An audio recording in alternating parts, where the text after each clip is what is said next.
안녕하십니까. 과학개미 TV의 애널리스트 엄길청입니다. 자, 한 주가 다시 또 시작을 하는 월요일 아침입니다. 여전히 지금 그 홍수주의보 속에서 많은 피해가 나고 있습니다. 인명과 재산에서 피해가 없도록 각별히 노력하셨으면 좋겠고, 또 많은 유재민들에게도 국민들의 성원이 있기를 바람하지 않습니다. 현재 지금 국제적으로나 또 국내적으로 가장 자산시장에서 관심을 끄는 것은 단연 금값입니다. 이 점에 대하여 오늘 또 한번 말씀을 좀 나눠보려고 합니다. 이 문제는 앞으로 금값 자체의 문제만 있는 것이 아니고 주식 투자를 하고 계시거나 또 경제 회복을 기다리고 계시는 분들에게도 매우 중요한 이 바로미터가 되는 측면이 있어서 다시 또 말씀을 좀 드립니다. 본질적으로 금값이라고 하는 것은 이 디플레이션 상황이 발생하면 오르기 좀 어렵습니다. 왜냐하면 아시는 것처럼 이 자체가 실물 가격이기 때문에 실물 가격은 기본적으로 인플레이션이 촉발되고 장기화될 때 이제 가격이 오르고 또 수익도 안정화될 수 있습니다. 그런 면에서 지금 1년의 이 인플레이션 상황이 정말 인플레이션인지 아니면 흔히 하는 말로 샤이 인플레이션인지 이 문제는 금을 투자하셨다 하더라도 좀 곰곰이 따져보셔야 된다는 면에서 오늘 또 한번 아침에 말씀을 드립니다. 이 지구 경제는 지금 10년을 넘게 사실은 디플레이션하고 씨름을 지금 해오고 있습니다. 뭐 잘 아시겠습니다만은 지난 2008년 이후에 그 미국과 유럽이 금융 위기와 재정 위기에 처하게 되면서 이 글로벌 수요가 위축이 되게 됐습니다. 그러면서 이제 바로 디플레이션이라는 정말 지구 경제가 잘 다루지 않는 현상이죠. 이게 뭐 교과서에도 나오고 하긴 합니다만은 그런 아주 완벽한 디플레이션에 빠졌습니다. 디플레이션도 두 가지가 크게 있죠. 하나는 그 상품의 수요가 줄고 상품값이 떨어지는 그 디플레이션이 있고, 또 하나는 주식이나 부동산 값이 떨어지는 자산 디플레이션, 크게 두 가지가 있습니다. 지난 2008년 이후에는 두 가지가 동시에 나타나서 글로벌 금융 위기, 공황 이렇게 불리기도 했습니다. 그런데 이 디플레이션에 대한 그 뿌리를 찾아가면은 과거의 그 선진 공업 국가들이 그동안 이제 계속 누적됐던 그 서구 쪽에서의 그 생산 과잉 문제를 그 일정하게 수습하거나 조정하거나 감축하는 것도 하긴 했지만은 완전한 해결을 하기보다는 이 생산 과잉으로 인해서 원가가 올라가니까 이익을 보전하고 또 지속 가능한 수익을 원을 찾느라고 이 아시아와 같은 해외 지역의 저원가 생산 지역으로 자기들의 공장을 이전했거나 또는 투자를 확대했습니다. 그랬으니까 자국 내에서의 공장이나 생산시설도 제대로 줄지 않는 가운데 다시 또 아시아 등지에서 새로운 공장이 돌아가고 생산 시간이 확대되면서 오히려 더 말하자면 인플레이션 요인의 그 어떤 뒷받침이 없다면은 공급에 의한 디플레이션이 더 심화될 수 있는 문제들을 스스로 만들어 놓았다, 이렇게 말할 수가 있겠고요. 또 결국 이것이 같은 물건이라도 아시아 지역과 같은 다른 곳에서 만들면서 저가 낮은 가격의 물건을 만들게 됐습니다. 그랬더니 이것은 다시 또 그 서구가 가지고 있는 고가 물건의 값을 떨어뜨리는 효과를 가져오기 때문에 역시 또 이 가격이 떨어지는 디플레이션 요인을 만들게 됐고, 끝내는 이 신용시장에서조차 저신용 등급 서브프라임 모기지라고 기억나시잖아요. 네, 결국 저신용 등급의 주택금융에까지 이 문제 저가 공세가 영향을 미치면서 글로벌 금융 위기를 촉발을 했습니다. 사실 이 과잉 공급 문제는 단순히 디플레이션 문제만 만드는 것이 아니고, 또 한편으로서는 상품을 만들어 놓으면 상품값은 떨어지는데도 불구하고 생산자가 많아지고 생산 수요가 늘게 되면 원자재 값은 올라가게 됩니다. 오히려 더.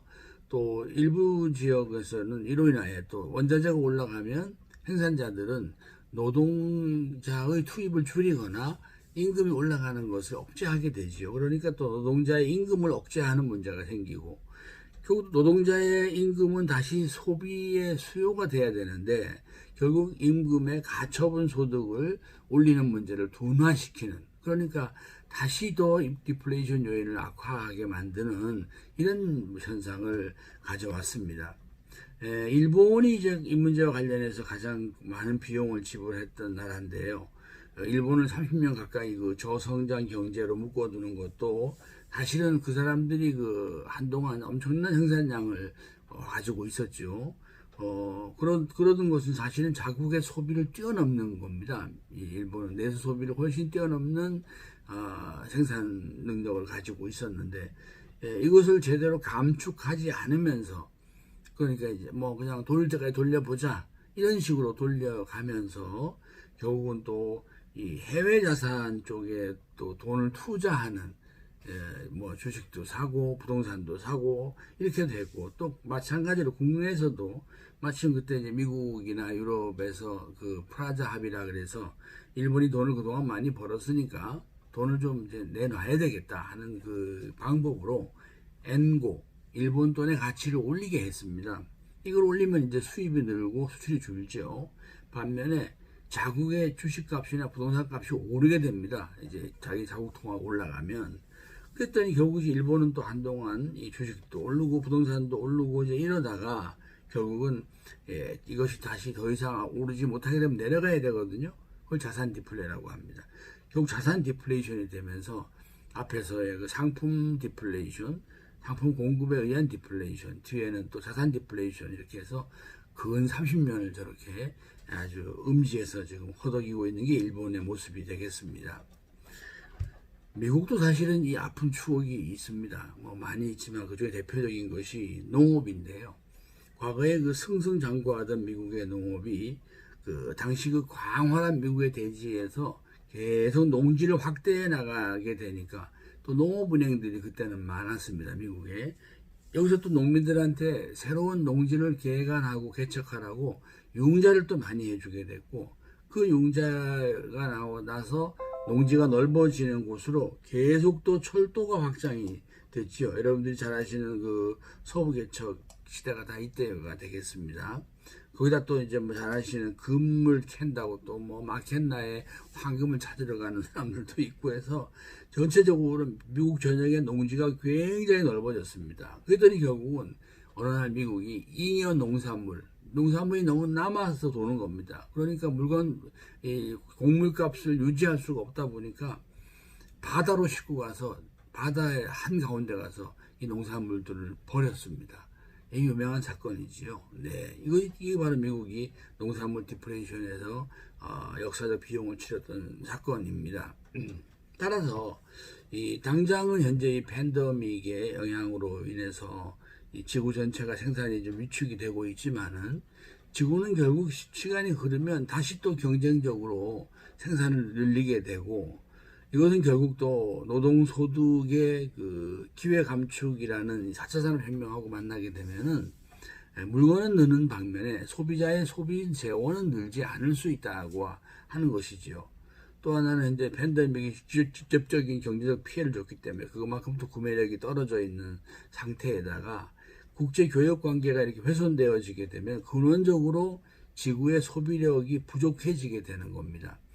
이런 상태에서 경제가 정상화되면 결국은 다시 물건을 많이 만들었을 때 또 한번 이 지구적인 디플레이션이 나올 수 있다는 것을 이제 우리에게 암시하게 되는 거지요. 사실 그동안 이제 팬데믹 이전부터 미국이나 유럽이나 일본이 다시 새로운 산업혁명을 통해서 공업 생산국으로 돌아가서 스스로 물건을 만들겠다 이렇게 공언을 했고, 또 독일 같은 나라는 많이 그렇게 진행을 했습니다. 또 중국 역시 마찬가지로 뭐 서양 사람들이 자기들을 좀 압박을 하고 여건이 어려우시더라도 우리는 이 생산의 증가 여세를 놓치지 않겠다, 뭐 이런 노력을 해왔다가 이번에 이제 팬데믹의 소위 주범격으로 지목을 당하면서 각국의 뭐 공분과 그 경원의 대상이 되니까 이번에 그동안 번 돈을 가지고 국내 경제를 부양해서 우리 스스로 중국식 사회주의를 유지해 나가겠다, 뭐 이런 방식으로 또 대대적인 국내 투자를 현재 생산 투자죠. 당연히 이걸 하고 있습니다. 그런데 또 중국이 저렇게 생산 경제로 발전하는 것을 옆에서 지켜보는 동남아시아라든가 중남미 이런 쪽에 있는 또 중동 신흥국가나 또 중동의 산유국가나 또 이 아프리카 신생국가들도 대부분 뭐 수준하고 품질은 아직 많이 떨어지지만은 계속 공업 생산국이 되기 위해서 해외 자본을 들여오고 공장 부지를 만들고 직업 훈련을 시키고 그러고 있는 중입니다. 따라서 한편에 또 하나 이런 게 있습니다. 요즘 이제 뭐 인류적인 어떤 공적이 돼가는 그런 중국을 대신해 가지고 저가 대형 생산국으로 인도를 이용하려는 국제 투자 자금들이 최근에 인도로 또 생산 자본을 많이 보내놓고 있고 여전히 또 저가 물건들을 많이 만들어내고 있습니다. 따라서 결국 당장의 이 팬데믹에 대해 소동이 이제 진정이 되면은 인류는 또 언젠가 이 디플레이션 문제를 만나게 됩니다. 만일 디플레이션 문제가 만나게 되면 금값은 당연히 폭락하지요. 예를 들건데 물론 그전에 주가가 더 떨어집니다만은 결국 선진국들은 장기적으로 기업의 생산 시간을 줄이는 문제로 이 문제를 해소하려고 할 것입니다. 우리나라만 해도 그동안 사실 뭐 그냥 보면 노사쟁점 같이 보여지지만은 뭐 주 5일 근무를 한다던가 또 주 52시간 뭐 또는 그 이하로 계속 근로 시간을 줄이는 문제 등이 사실은 우리도 생산 시간을 줄이는 효과가 있거든요. 여기에 또 최근에는 이제 팬데믹의 영향으로 인해서 그 일부 연구 훼손된 생산 시설도 있고 또 생산 인력도 있어서 결국 생산이 조금 조정되는 줄어들게 되는 효과를 생각해 볼 수가 있습니다. 그만큼의 디플레 요인을 내부에서 좀 제거하고 있는 셈이 되겠지만은 그로 인해서 또 민간 소비의 가계 재원도 또 감소하게 되니까 결국 지난번에는 이걸 좀 충격을 줄여보려고 정말 사상 처음으로 기본소득을 국민들에게 고루 나누어 드린 적도 있고요. 앞으로도 뭐 이런 거 이건 충분히 또 재현될 가능성이 있죠. 지금 미국 달러가 이제 2020년 올해 7, 8월 넘어오면서 약세를 이렇게 보이고 있습니다. 뭐 달러 인덱스라는 걸 가지고 저희들이 봅니다만은 이게 한 97, 98, 뭐 100 위에 있었습니다. 지금 93 정도로 되어 있는데요. 또 반대로 반사적으로 금값이 사상 최고가를 지금 오르내리고 지금 1,900달러 위에 가고 있습니다. 또 이 달러와 그 비교하고 있는 유로화도 조금씩 올라 있는 그런 상태지요. 뭐 유로화는 너무 내려와 있었으니까 어느 정도 정상화되는 과정이라고도 볼 수가 있겠습니다만은. 근데 이제 이렇게 되는 현상의 배후에는 미국이 2020년 상반기가 지나가도록 좀처럼 팬데믹이 잘 잡히질 않고 있고 또 여전히 그 경제 회복도 좀 지지부진하다 보니까 앞으로 돈을 더 풀어서 경기를 살리고자 하게 되면 결국 달러가 늘어나기 때문에 달러 값은 떨어질 거다라는데 기초한 것이다. 뭐 이런 내외의 관측들이 있습니다. 여기에다가 또 이 팬데믹 사태를 놓고서 이 국민들에게 좀 막무가내식으로 리더십을 좀 보여주고 있는 이 트럼프가 오는 11월에 과연 재선을 하지 못한다고 하면 만일 민주당이 집권을 한다면은 그 부유층들에게 세금을 늘리게 되는 증세가 불가피할 것이기 때문에 결국 미국의 경제 침체가 될 거다라는 또 생각까지 겹쳐서 지금 달러와 하락 쪽에다가 무게를 두는 이런 모습을 현재 보이고 있습니다. 따라서 현재 주가가 지금 상당히 살아나 있는 상황인데 금값이 가파르게 오르고 있는 이 시점은 따라서 아마 이런 여러 가지들을 배경에 깔면서도 또 인플레이션이라고 하는 것을 눈앞에서 생각하게 되는 이른바 샤이 인플레 기대 심리가 작동하고 있는 것이 아닌가 이런 생각을 합니다. 앞서 말씀을 드린 대로 지금 지구 경제는 디플레의 태생적 요인을 안고 있는 이 시점에서 오로지 그 달러와 가치 하락에만 초점을 맞추고 혹시라도 금 투자에 좀 이렇게 적극성을 보이고 한다면은 결국 미국 경제가 살아나기 위해서는 미국 달러의 인플레이션 환경 유발이 불가피할 거다. 그러므로 금값은 오른다라는 어떤 투기적 심리라고 이렇게 볼 수가 있겠습니다.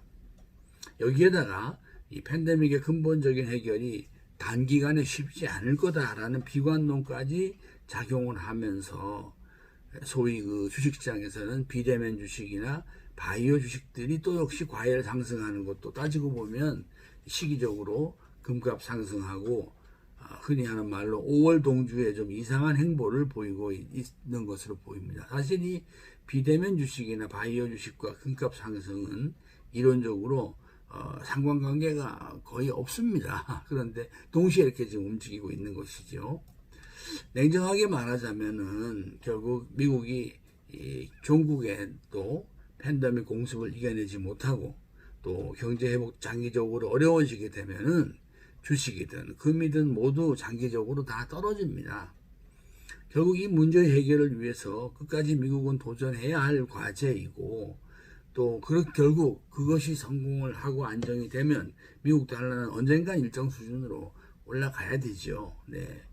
자, 그런 면에서 지금 달러가 그 하락하는 것을 일시적인 통화 인플레의 역효과로 본다면은 그 이면에는 구조적으로 담겨 있는 그 지구 선진국들의 디플레 숙명을 이렇게 가리고 나타나는 일종의 샤이 인플레일 수가 있다고 생각을 합니다. 지금 2020년 8월 이후에 글로벌 투자 시장에 참여를 할 때 만일에 향후에 그 지구 전체적으로 팬데믹에 대한 대응과 수습에 대해서 혹시라도 긍정적인 기대를 갖고 계시지 않는 분이라고 하면 지금 아예 각종 투자 시장에서 좀 거리를 두시고 멀찌감치 계시는 게 좋겠다는 게 제 권고의 말씀이고요. 또 만약 그게 아니라고 하면 미국 달러는 그렇게 오래 하락하지는 않을 겁니다. 또 그리고 길게 하락하지 않고 일정하게 아마 다시 반등을 하게 되지 않을까 저는 그런 생각을 가지고 있습니다.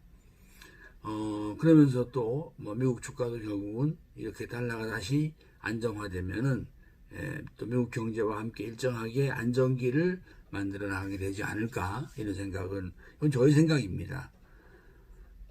우리 경제 역시 또 주가도 마찬가지로 미국에서 다시 이렇게 선순환 흐름으로 달러가 안정이 되고 미국 경제가 돌아오게 되면 아마 다른 나라 중에서도 가장 밀접하게 먼저 함께 동조화하는 반응을 보이지 않을까 생각을 합니다. 다시 말씀드리면 국제 금 시장이 만에 하나 계속 강하게 치고 나간다고 하면 우리 주가는 많이 오르기는 어렵습니다. 오히려 지금 많이 올라 있는 상태에 여러 가지 우려들도 있기 때문에 경우에 따라서는 하방으로 큰 변동성을 보일 가능성도 배제할 수가 없겠습니다. 따라서 누구라도 이 시점에서 만일에 팬데믹에 대한 그 사태 수습에 대해서 비관적인 견해를 가지고 계시다고 하면 모든 시장에서 한 발 물러서 계시는 게 좋겠다는 생각이 듭니다. 그런데 말씀입니다. 만일에 모든 사람이 그렇게 각종 시장에서 물러설 정도로 비관론이 생기게 되면 역설로 오히려 더 달러화의 수요는 또 한쪽에서 존재한다는 것이 달러가 가진 특징이라고도 말할 수 있겠습니다. 그런 면에서 현재 팬데믹에 대하여 좀 더 긍정적인 기대 또는 희망 이것이 존재한다면 주식시장에서 나타나고 있는 주가 상승이 팬데믹의 가까운 시일의 안정과 또 각 나라의 경제 정상화 또는 사회 정상화에 하나의 좋은 그 신호가 될 수도 있을 거다 하는 생각을 갖습니다. 요 8월 한 달이 팬데믹에 대해서 우리 지구적으로 참고 또 기다릴 수 있는 어떤 어찌 보면 유효한 마지막 시간일 수도 있습니다. 이 시간을 넘기기 전에 팬데믹에 대하여 인류는 희망을 찾아야 합니다. 그런 면에서 8월은 아주 중요하고 예민한 시기라고 말할 수 있겠습니다. 네, 지금까지 국민청지기 엄길청과 함께한 엄길청의 과학개미 TV였습니다. 네, 고맙습니다.